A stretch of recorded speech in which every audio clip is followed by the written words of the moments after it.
As I said before, our next presenter is Ingo Knuth, and he's from the University of Applied Science of Media, Communication, and Economics in Berlin, Germany.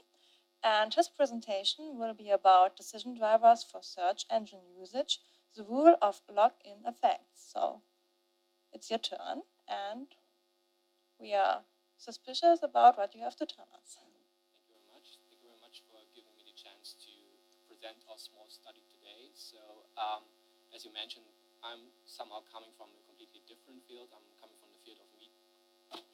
from the field of media management. So we have the more focus on how to manage media content and how to manage marketing strategies.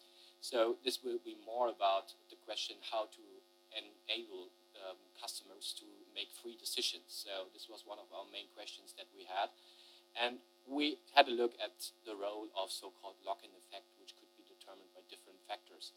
So basically, let me directly start because this will be a short presentation, so I should be quick. Basically, from a practical standpoint, we would say that search engine usage is very much determined by the dominance of large actors. So you won't be surprised if I assume that, right? So there might be a low willingness to switch to other actors on the market. So we would say, okay, it would be a good idea to have a higher degree of competition. So we all agree on that, I think. So basically, we also assume that search engines are so-called goods, experience goods or goods of trust. So you are not able to judge the quality of a search engine, and we heard that before in the morning, before you completely use the product, or even worse, if you have used the product, you will not be able to judge the quality because you will not be able to find details about the algorithms, about things that happen behind the scenes. So this is quite important to know that there's a certain degree of information asymmetries in the market which do not enable consumers to make free decisions. So in this case, we would say that online product usage is very much determined by transaction costs. So if I want to switch the provider to another one, I need to invest into information, for example, into trust. So I have to build up trust over time.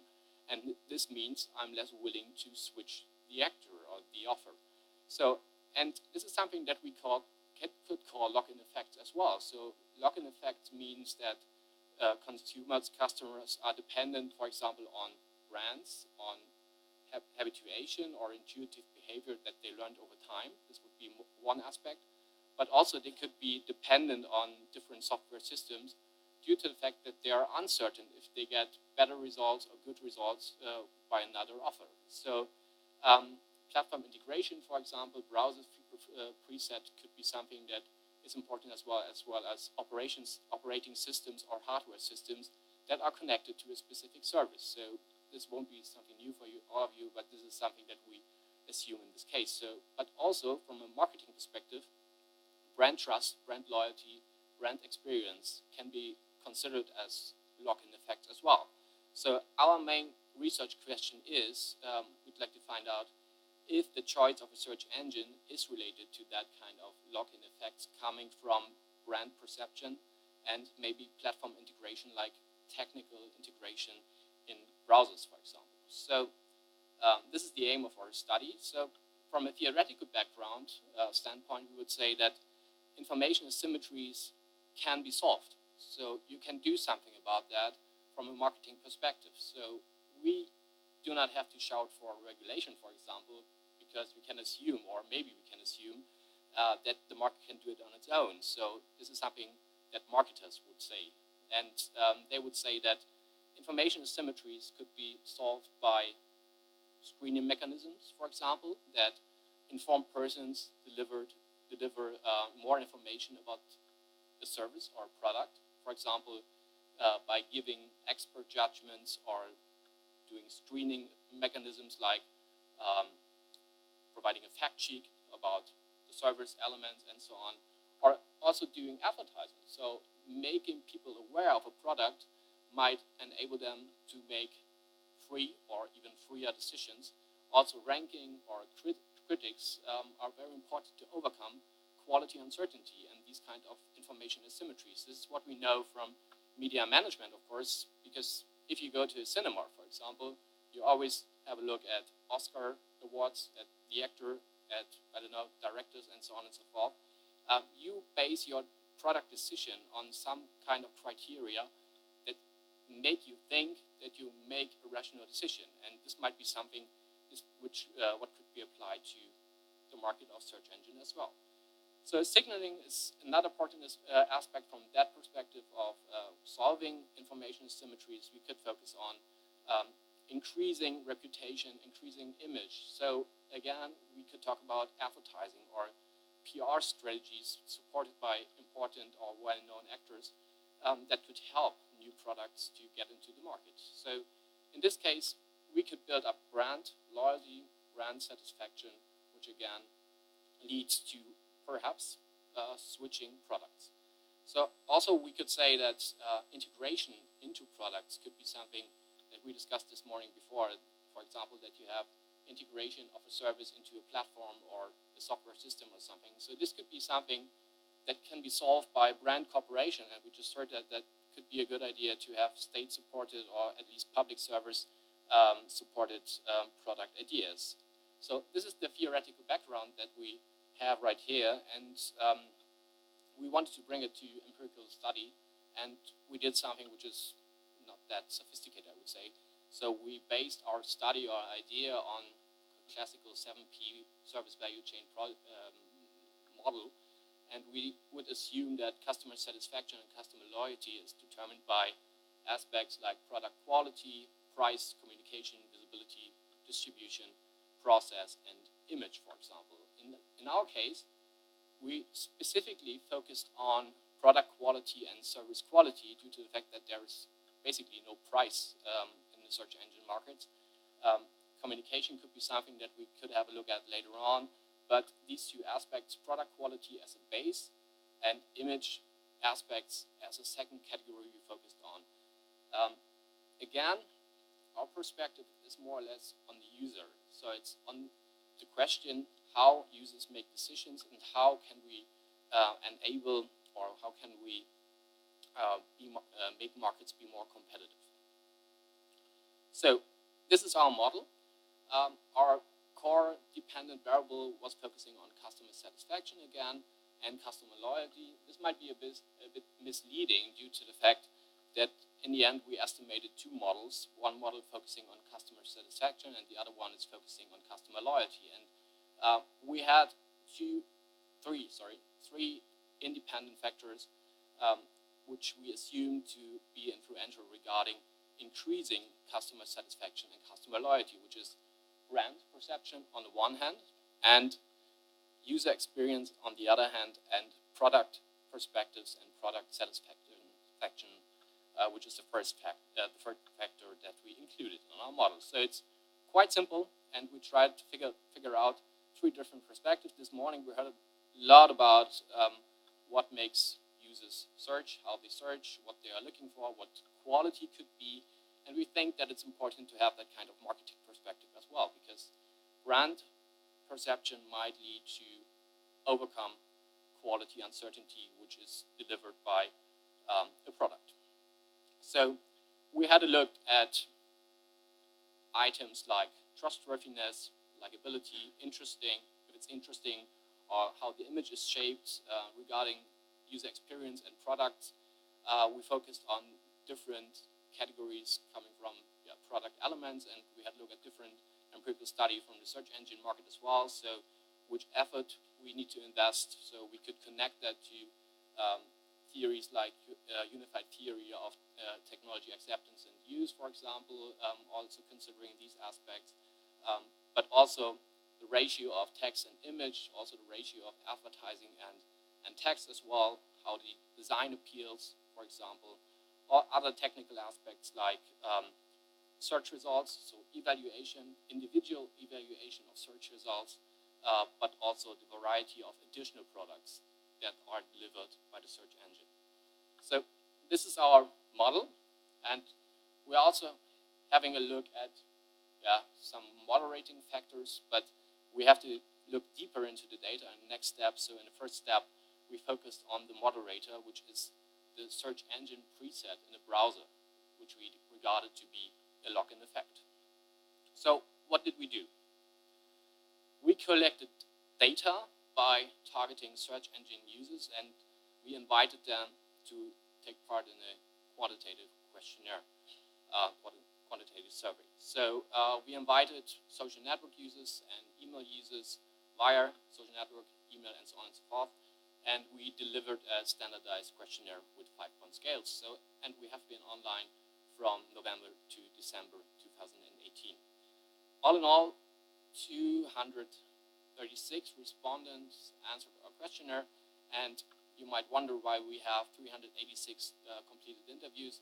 The reason is that those people had been able to answer questions for different search engines at the same time, or after and after. So all in all, we got 230 respondents for Google, 100 for Bing, and 56 for Ecosia.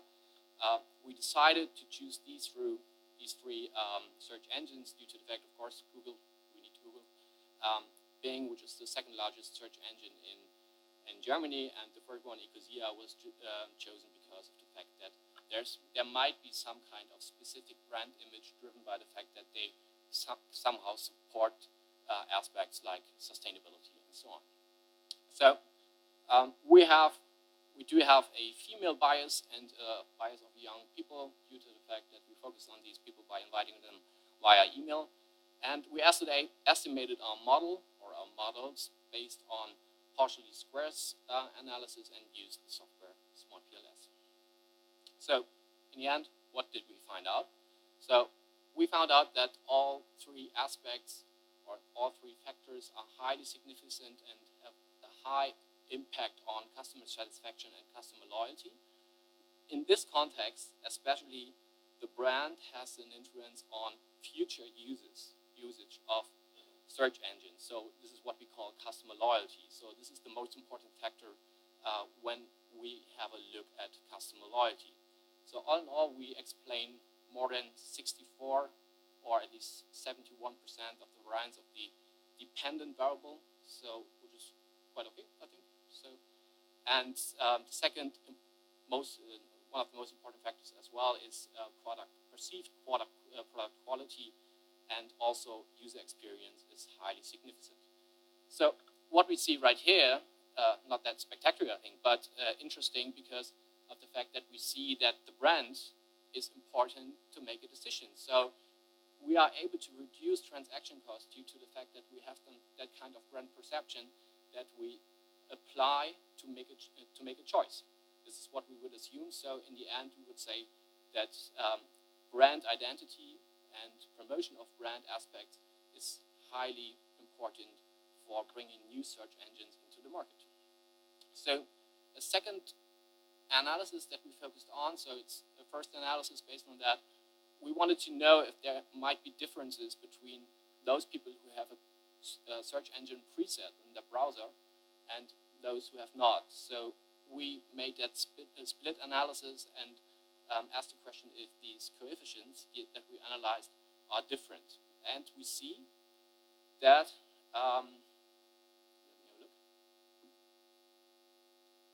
Brand satisfaction, a brand identity has a higher impact on satisfaction in the group of those people who have not preset a search engine on their browser. So maybe we can come to the conclusion based on that those people are not able to, or are able to make a free decision on the one hand, but they are not able to judge the quality. This is why they need a brand to make a decision. So again, brand identity might lead to stronger usage in the future. So we see the same for customer loyalty. So future usage of a brand, of a search engine brand, is more driven by brand loyalty, by brand aspects in the group of people who have no preset. So what do we learn from that? Quite quick. Basically, to conclude the results, we could say that brand perception, product quality, and usability all significantly determine future usage and satisfaction with the product. So basically, this is something that 1 million studies have shown for different products, I think. So this applies to search engines as well, but brand perception has a strong influence, in some cases, most important influence on the one hand, and it plays a greater role in the group of people who do have a free choice regarding the usage of the search engine, because it's not a preset in the browser. So also product characteristics, this might be the other way around, play a greater role for customer satisfaction and loyalty if users have the free choice. I have to have a look at the data later on, so it might not be that right. Double check that. So, but to answer our question, our research question, we could say that yes, satisfaction and future usage is significantly determined by brand and platform-related lock-in effect. So this is how we defined lock-in effect in this case. So we said brand identity because of a long-term developed knowledge about a brand to build up trust, which is something Google is doing quite well, I think. And on the other hand, technical integration by integrating services into platforms like browsers or operating systems. So what could we learn from that? So it's quite generic what I'm presenting here, but I'd be happy to receive your questions and your comments. On the one hand, what we should do as researchers, because it's just the first study, we should also integrate non-users and the broader sample and also other additional search engines that might be interesting to integrate in that kind of survey. But in the end, of course, we need to focus on branding strategies for new market entrants, or at least for smaller search engine providers. So we could say we should evaluate signaling and screening mechanisms for new or for smaller market entrants in order to make them successful. And now we could think about the question, what could that be? So shall we talk about awards, state-supported or publicly supported search engines? Shall we talk about funding or screening mechanisms like detailed information about algorithms and search results displayed on the first page of a search engine, or also if there could be expert knowledge provided to the evaluation of search engines.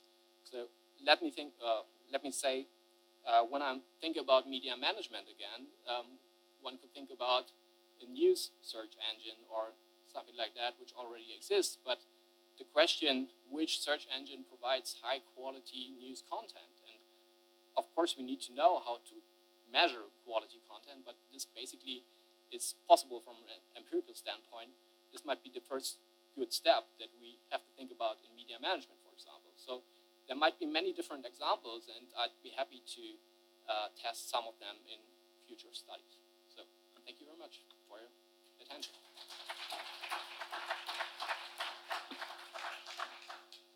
Yeah, thank you so much. And again, it's time for questions. Yeah.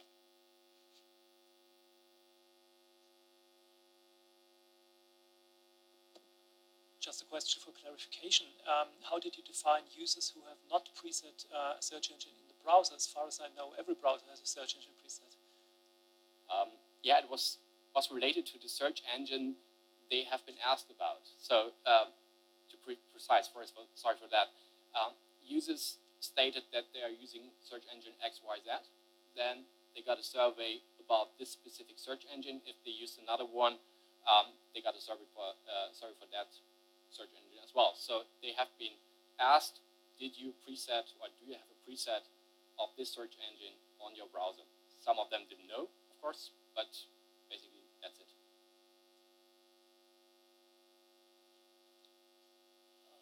A comment to the comment then. So it might be the case that, for example, this COSIA, that they normally use Google anyway, but one day or another they have used a COSIA. I mean, how do you define that they are a Bing user or a Google user? So we had a multiple choice answer option in the beginning of the survey. So we asked them, do you use one of these search engines? And let me guess, was something like once per month or something. I'm not sure. I have to have a look into the data, but this was the definition, basically. So I think you also have that? Okay. Did you also have a look in the data if there might be a difference between like users who use exclusively Google, if the brand has a more stronger effect than if you have users which use another search engine exclusively, for example? No, I didn't do it so far, but good comment. Thank you for that. I would do that. That was my question too. Okay. So maybe I go first to you and then to you.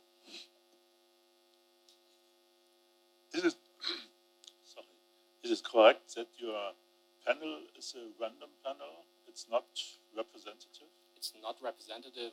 It's self-selected, right? Yeah. So we send it out invitations via email, and you know the disadvantages. Thank you for your honesty. Why not?